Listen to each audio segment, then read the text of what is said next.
parte del prólogo, que básicamente se trata de todo lo que vamos a estar estudiando. ¿Se acuerdan? La semana pasada estudiamos varios aspectos. Creo que uno de los más importantes, y que incluso Claudita creo que platicó, era acerca del Evangelio. ¿Se acuerdan que platicábamos incluso con Víctor Hugo? Que habían tomado 3 evangelios: el evangelio que es el evangelio del reino, el evangelio de la prosperidad y el evangelio de sanidad y otras cosas. Pero quedamos de que realmente cada evangelio que se han ido haciendo tiene como beneficiario al que se lo, ya sea a la persona que lo está llevando, que lo predica, si lo quisieran ver así, que es en el caso de la prosperidad, que es, bueno, toma todo y todos ponen y yo tomo todo. Y el otro que básicamente está enfocado en la persona, que es la que recibe un beneficio, como el evangelio de la salvación, por ejemplo. Pero el evangelio del reino tiene el propósito general de establecer al Señor Jesucristo como Rey y Señor, y el mandato que él dio en Mateo 28, que es el de hacer discípulos a las naciones, ¿verdad? Básicamente, entonces, el punto se centra en eso, en que Jesús es Rey, Señor del cielo y de la tierra, y que Él es al que tenemos que proclamar y tenemos que someter a las naciones para que se rijan de acuerdo a lo que Jesús enseñó, que se haga de la forma que se gobierne.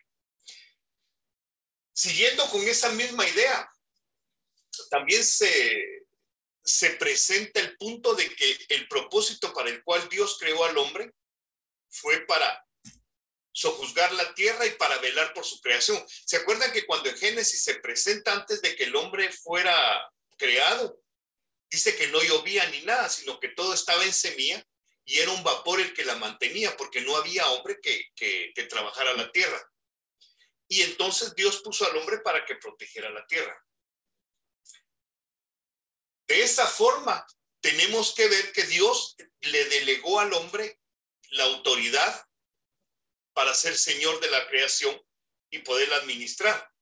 Entonces eso nos da la idea de que cuando Dios establece autoridad delegada, lo hace con un propósito, y básicamente es de servir. Que nosotros usemos la autoridad para servir a los demás, para beneficio de los demás, no para servirnos nosotros de los demás. Lógicamente, si se acuerdan ustedes, antes de la caída del hombre, el hombre gozaba de santidad. El hombre no tenía maldad en su corazón y eso le permitía autogobernarse. El hombre no necesitaba policía, ni leyes, ni nada, porque él mismo tenía la ley en su corazón.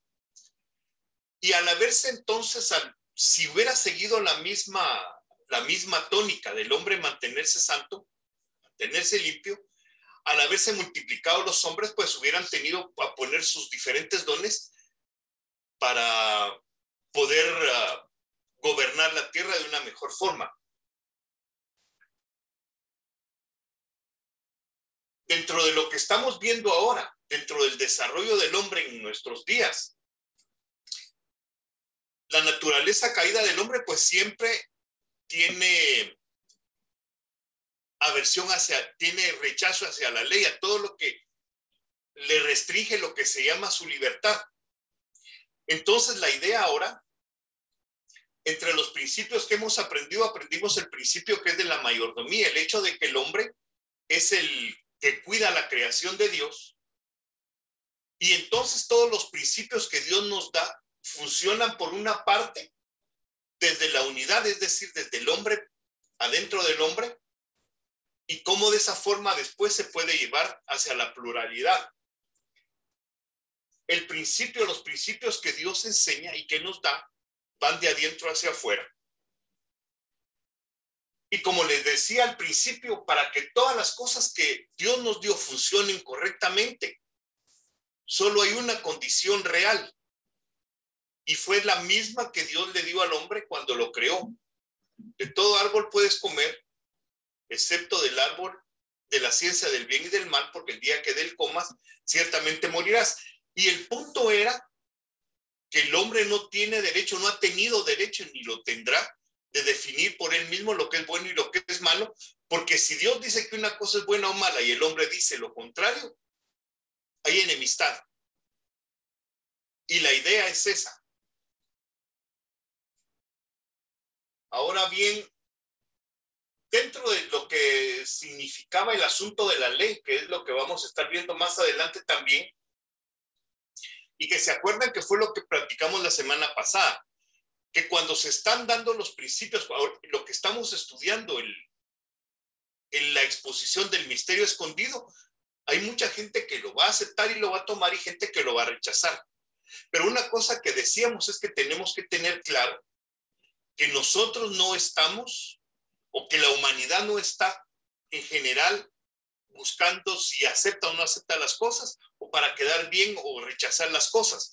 Porque a fin y al cabo, lo que yo crea, no tengo que convencer a nadie más de que me crea lo que yo le digo. Al fin y al cabo, vamos a darle cuentas todos a Dios, y cada quien le va a dar a Dios cuenta de lo que creyó y de lo que rechazó.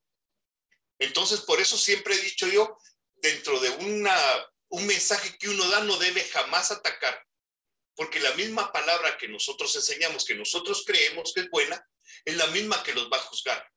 Entonces debemos en ese sentido, y se los he dicho muchas veces, ser más benevolentes, ser un poco más empáticos y creer que esa palabra que damos nosotros es para el beneficio de los demás. Entonces eso nos impide que ataquemos.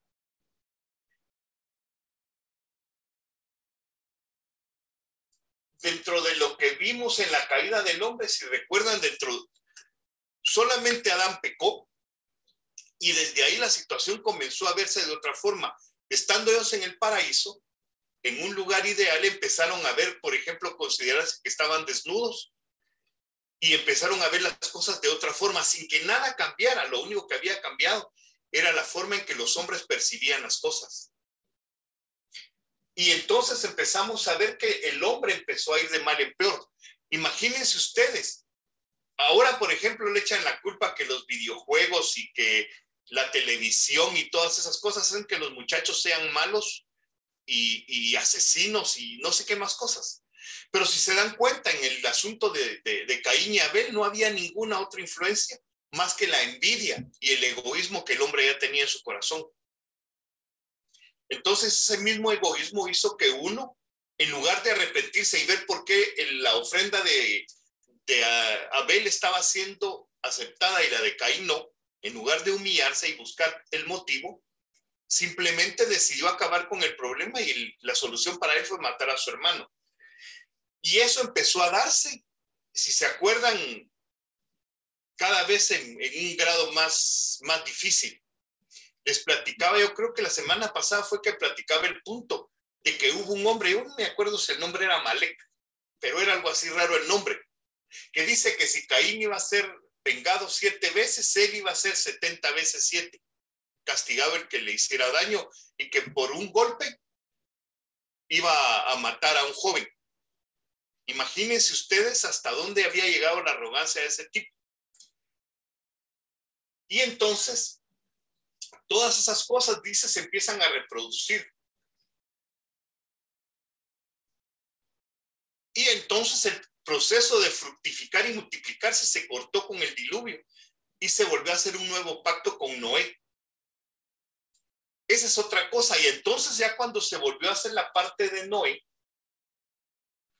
estaba escrito que si el mandato era de fructificar y multiplicarse, ya con Noé ya no se le agregó la parte que se le había dado a Adán de sojuzgar la tierra, porque no había nadie justo. Y esa es la parte que se va a ver a través de toda la parte que vamos a cubrir.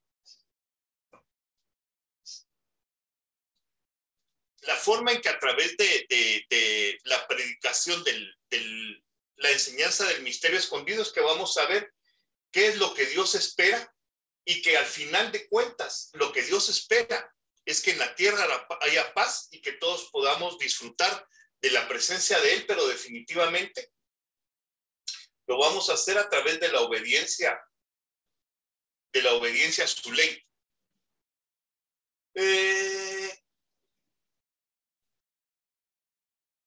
Perdón, porque aquí en esta parte,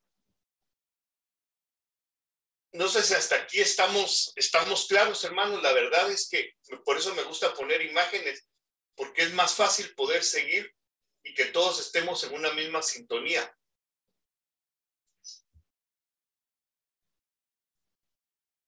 Perdón.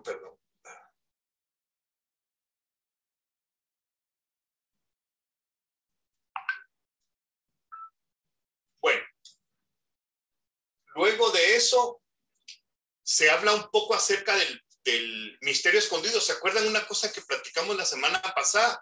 Es que la ley y los profetas, las personas que iban recibiendo el pacto de Dios, no tenían una vista a largo plazo y casi todas las cosas que se les presentaban las iban aplicando solo dentro de la parte que conocían. Y eso hizo, por ejemplo, yo no sé si a ustedes les llamó la atención, pero hay una parte en la Biblia, creo que está en el libro de los Reyes, cuando se habla de que David va a gobernar eternamente. Pero decía, ¿cómo David puede gobernar eternamente si ya murió? O sea, no tenía sentido. Pero justamente ese es el punto, que el misterio escondido, el misterio eterno escondido, no lo entendían ellos porque como Jesús no había venido y no había todavía un plano completo de todo lo que el evangelio implicaba, definitivamente no podían saber hacia dónde apuntaban. Y entonces el antiguo pacto simplemente estaba dado como solo una luz tenue que definitivamente no se podía seguir como hasta ahora lo podemos seguir nosotros a través de el evangelio como se nos presentó ahora. Y fíjense la última parte que dice, que esta tal vez sí la voy a escribir, la voy a citar un poco más. Y es que imagínense desde el punto, dice aquí la parte final, dice que el problema que había en el tiempo de Pablo es que todo lo que Pablo hablaba, todo lo filtraban ellos a la luz de lo que habían escuchado y de la distorsión que habían oído acerca de lo que significaba el evangelio.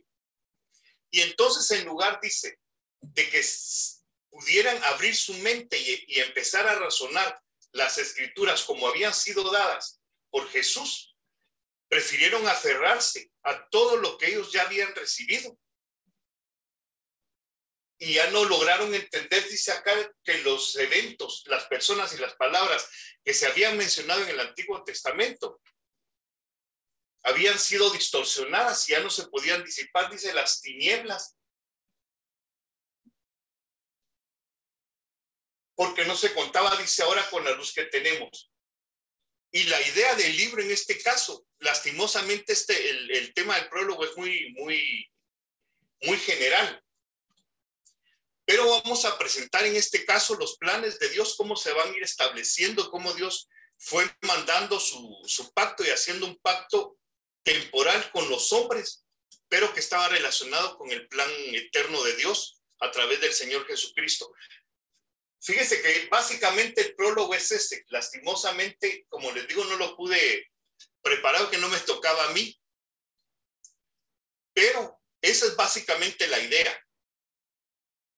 El pacto eterno, cómo va a funcionar, cómo se fue desarrollando a través de la historia y cómo va a ser cumplido en nuestro Señor Jesucristo. Básicamente el prólogo es ese. Me disculpo porque, como les digo, no pude estructurar y no me gusta leerlo. Me imagino que tal vez ustedes le dieron alguna leída y tengan alguna idea. Pero yo lo que sí había preparado son los puntos importantes de esto, y eso sí me gustaría que lo platicáramos. Entonces, ahorita hasta ahí en el tema, básicamente, perdón, hasta ahí en el tema, pero sí quisiera preguntarles a ustedes y quisiera que participen y me cuenten. Si ustedes entendieron bien la función del hombre para la cual Dios la creó, según ustedes, ¿cuál es el plan de Dios para el hombre? Escucho sus opiniones. Tengo Solo 5 preguntas. ¿Tienen alguna noción de lo que hemos platicado para lo que el hombre creó, para lo que el hombre fue creado?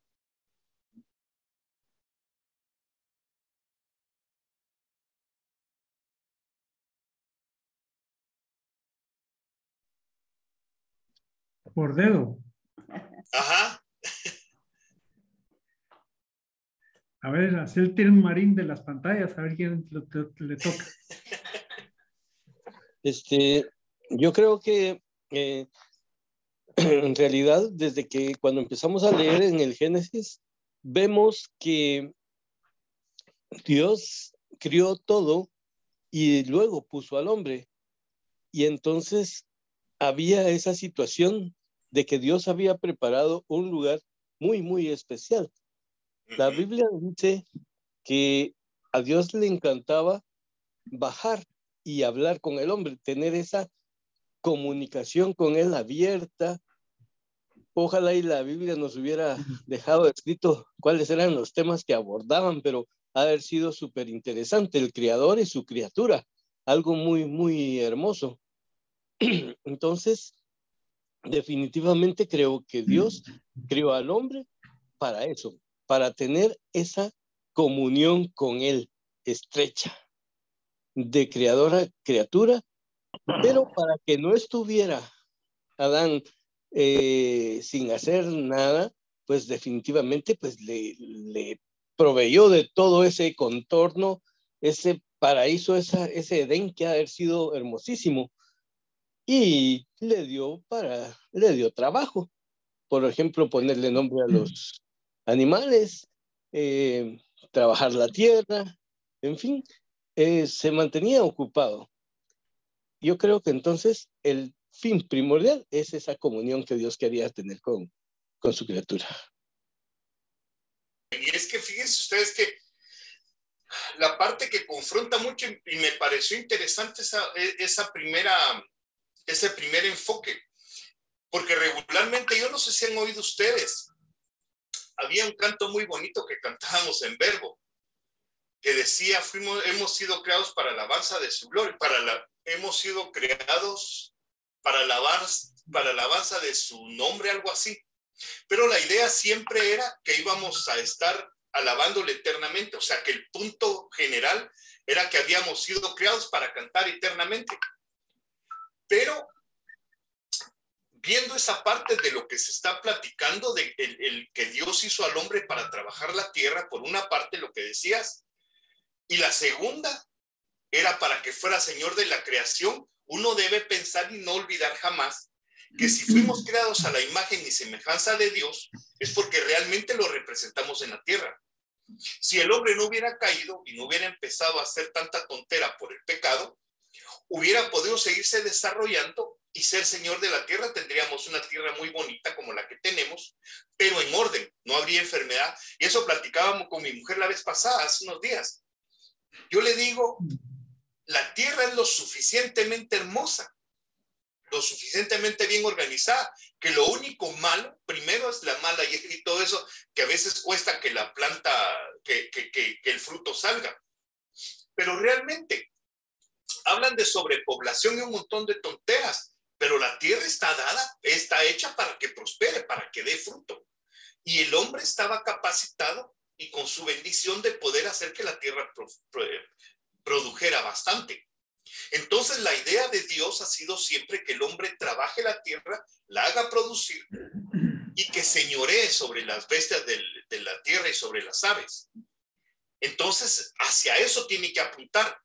La meta final debe ser siempre tomar y renovar, otra vez volver a llegar a ese punto de inicio de Dios, de ser señores y administradores mayordomos. La otra cosa que es bueno pensar, y es la segunda pregunta, si Dios delegó autoridad en el hombre, ¿para qué se usa la autoridad? ¿Qué fin tiene la autoridad en general? Me imagino que casi todos lo saben, pero es bueno que lo platiquemos para que todos estemos en la misma sintonía. ¿Para qué se les ocurre que sirve la autoridad? Ujú. ¿Alguien tiene alguna idea? Yo me hago otra pregunta ahí mismo, Edmer. Ujú. Haberle dado autoridad, obviamente era porque Dios iba a establecer jerarquías abajo de Adán o de la humanidad, ¿verdad? Se iban a crear, no iba a haber muerte, por supuesto. Ujú. Pero la autoridad que se dio era para que la gente hiciera caso. No había maldad como para establecer una autoridad para castigo, por decir algo, porque no había entrado al pecado. Entonces, para mí, la autoridad que él estableció en su momento era para distribución de cargas de trabajo, de responsabilidades, y no existía en la mente de la criatura Adán de que era para un castigo, era para una reprensión, sino era para la ayuda idónea, ya era una jerarquía. Y así los hijos iban a ser súbditos o subordinados, es la palabra, ¿verdad? Así es. ¿Tú querías decir algo, Sheni? Vi que levantaste la mano. No se oye, no, parece que tienes... Mute. sí, ahora sí. Sí, pero era para decir lo que dijo Víctor, ¿verdad? Que iba a haber un orden, una jerarquía para que el hombre legislara con eso en mente y que hubiera justicia para que llegáramos a tener paz. Eso era lo que dijo Víctor, ¿verdad? Amén. Eso era lo que iba a decir yo. Fíjese que una cosa interesante. ¿Alguien? Claudita. Claudita, perdón. Dale. Solo de que, por ejemplo, también dice la palabra que fuimos creados para toda buena obra. Y creo que la autoridad no solo ordena, sino, o sea, el orden nuestro también, el interno, y obviamente lo externo. Es un orden, Dios es un Dios de orden y creo que es parte de la autoridad, a enseñarnos a ser ordenados, no solo arreglar nuestro cuarto, sino internamente ordenados, no sé, cómo caminar, cómo guiarnos, cómo conducirnos, pero no está fácil ahora. Eso lo quería decir. Y es que fíjense cómo es la distorsión. Sí, Shen. Porque también, además de lo que dice Claudita, dice que también vamos a juzgar a los ángeles. Entonces tenemos que ser aquella persona que es recta en todo, pues, y vamos hasta juzgar a los ángeles. Dice la palabra, ¿verdad?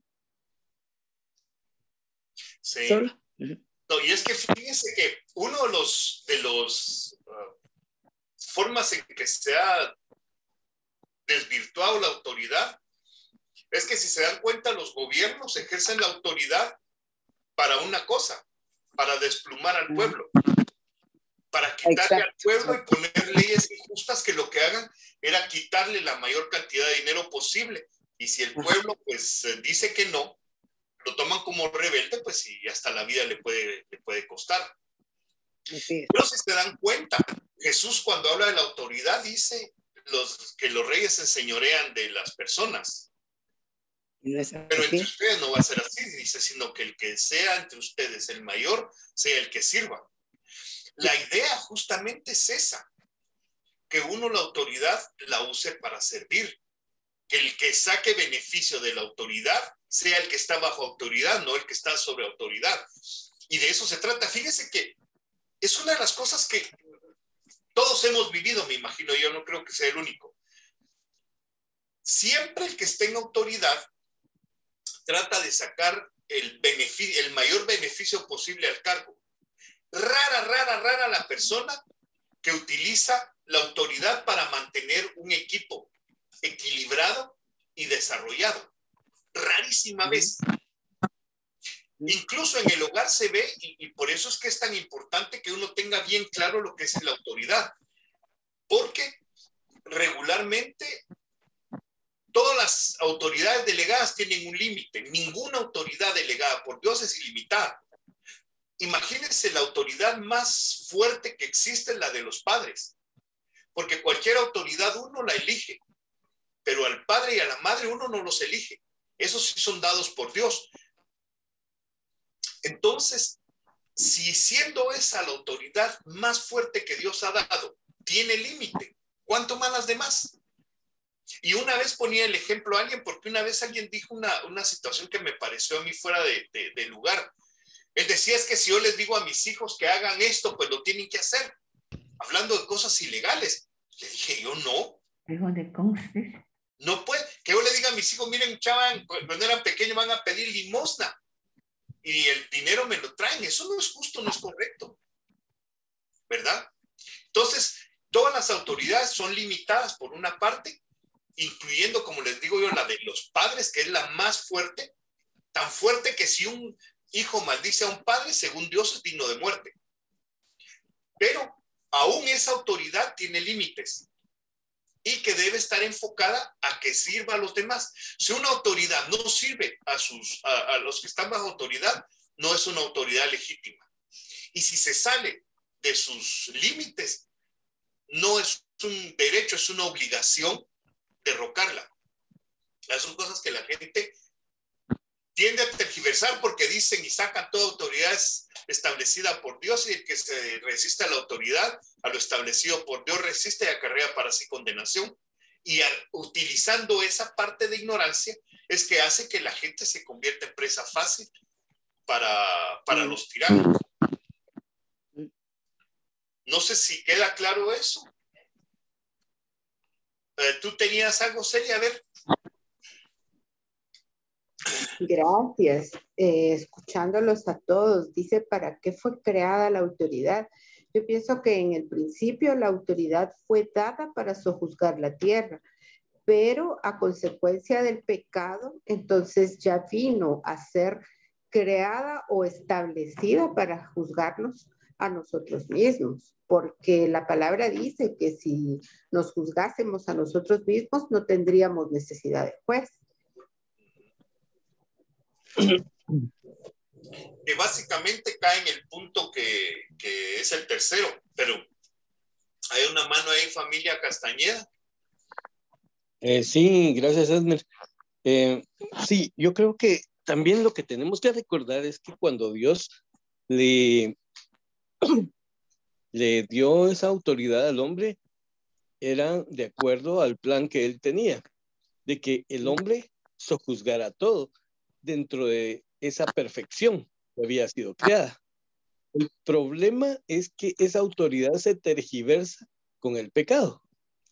Entonces es ahí donde el hombre utiliza la autoridad que le fue delegada para subyugar a los que fueran más débiles que él, para aprovecharse de ellos.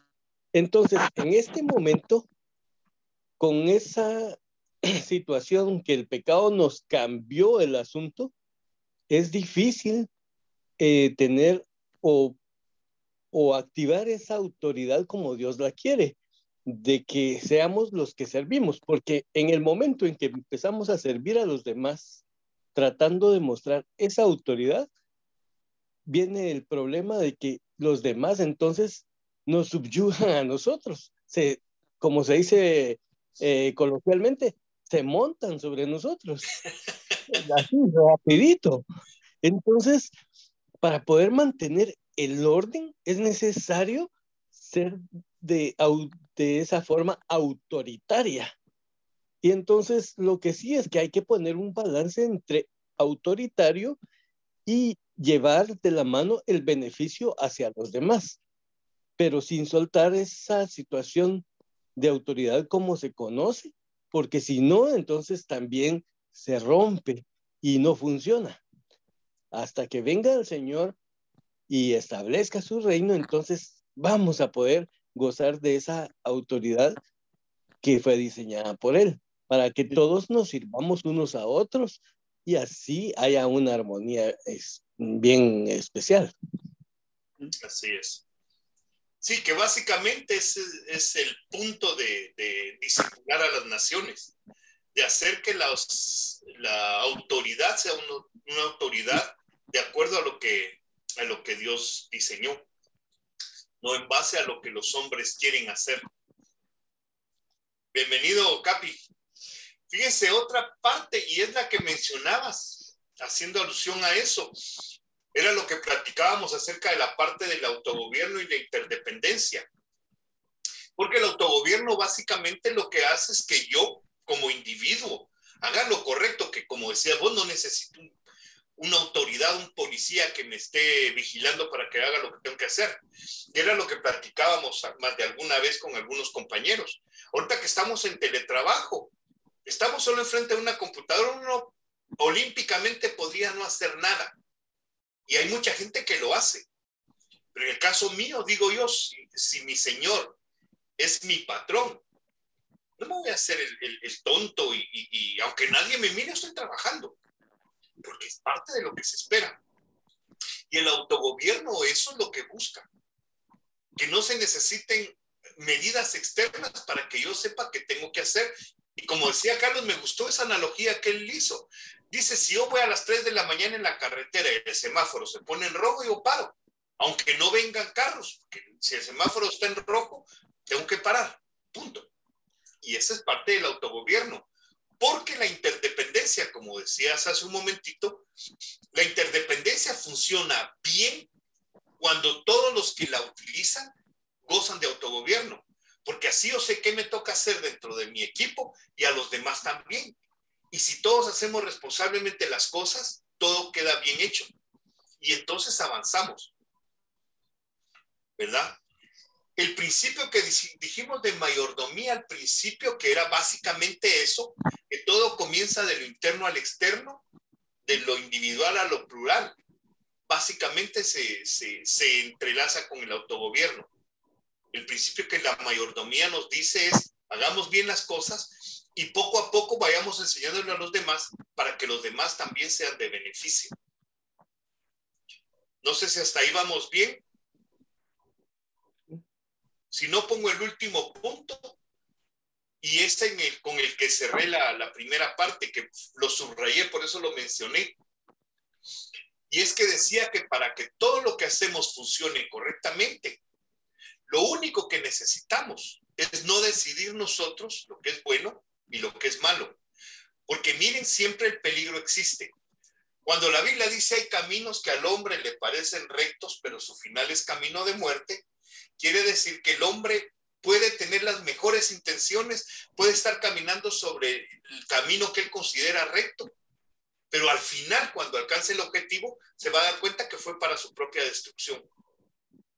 Y entonces, por eso necesitamos nosotros que nuestros parámetros de bien y mal vengan de Dios y no de nuestro corazón, porque sabemos que el corazón es engañoso. ¿Verdad? Entonces, básicamente, todo eso que vamos a platicar se envuelve en esa parte, en la restauración del hombre como tal, en establecer la función como una pieza del reino como tal, tener la identidad de saber que el hombre está hecho para una función, que no es para estar cantando eternamente, sino estar trabajando, gobernando y siendo señor de la creación. Y eso nos va a enfocar entonces a mantener nuestros pies bien cimentados sobre lo que el Evangelio del Reino involucra, que básicamente es establecer a Jesús como Rey y Señor y hacer que las naciones se ajusten a esos parámetros de gobierno. No sé si hay alguna pregunta más.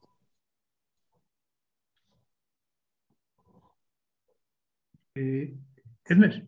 ¿Sí? Viéndolo desde otro enfoque o otra forma de presentarlo para mí podría ser cuando Dios hizo al hombre y le dio todo lo necesario y vio que este hombre no pudo con lo básico, que era la obediencia. A lo largo de la historia se ve que le quita todo eso. porque es cuando trae al hombre de la tierra y dispone, dándole la oportunidad a la humanidad de reivindicarse a través de lo que él le ha dicho a la mujer, ¿verdad? Que la semilla de la simiente va a hacer esa restauración. Entonces no puede él contradecirse al eliminar a la humanidad y se lo declara a Noé, pero ya no le da, como hemos visto, pues todo lo que tenía. Esto es como cuando viene uno y le da un hijo, mira, te voy a dar esto. Voy a pensar mal, le voy a dar un arma cargada, pero empieza y dispara innecesariamente. Entonces vengo, le quito el arma y le corrijo las cosas, las plana. Pero en el caso de la humanidad, Dios la trae, pues la quita.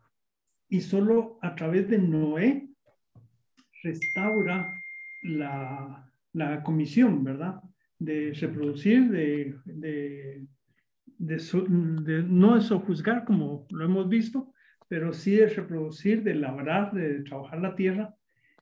Y es el mismo Dios el que pone las reglas después a través de Moisés, de los mandamientos de cómo debe conducirse la humanidad, con el propósito de ir conservando siempre esa semilla a lo largo de la historia, ¿verdad?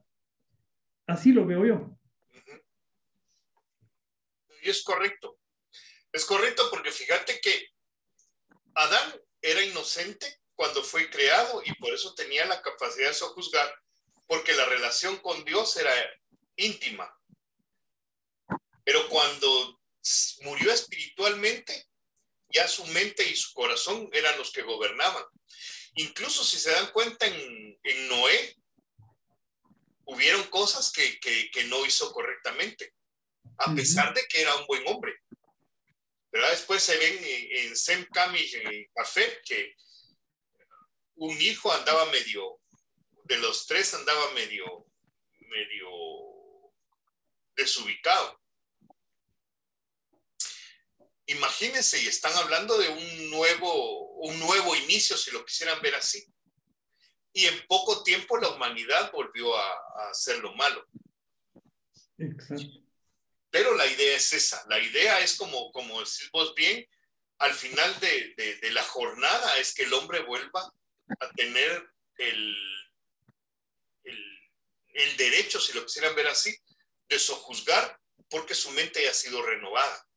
Y sobre eso tenemos que trabajar y sobre eso es en lo que tenemos que concentrarnos, en hacer lo que dice la palabra de Dios, que es transformar nuestro entendimiento, renovar nuestro entendimiento a través de quitar toda la basura que hemos recibido y adoptar la palabra de Dios como la autoridad final, no solo para nosotros, sino para los que están a nuestro alrededor.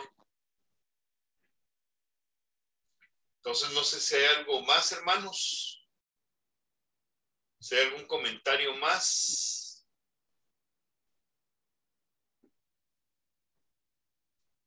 Si no, entonces estamos casi en el tiempo. Vamos a terminar. Entonces quería pedirte, si todos estamos bien, Víctor Hugo, si nos podés dirigir en oración, por favor. Claro.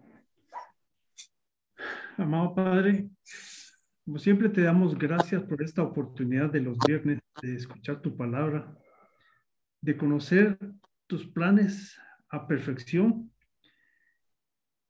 de ponerlos en práctica en nuestro corazón y ser obedientes a tu palabra.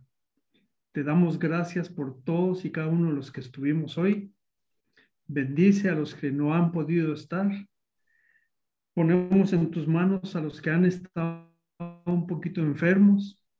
Te damos gracias por la llegada de Edwin sin novedad. Te pedimos por Carlos, que no se pudo conectar, pero es por cuestión de salud también y cansancio allá en donde se encuentra, en Quetzaltenango. Dale fuerzas, Padre, reanímalo nuevamente para un nuevo día el día de mañana. Bendice cada familia a los que estamos acá, Señor. En tu nombre. Amén. Amén.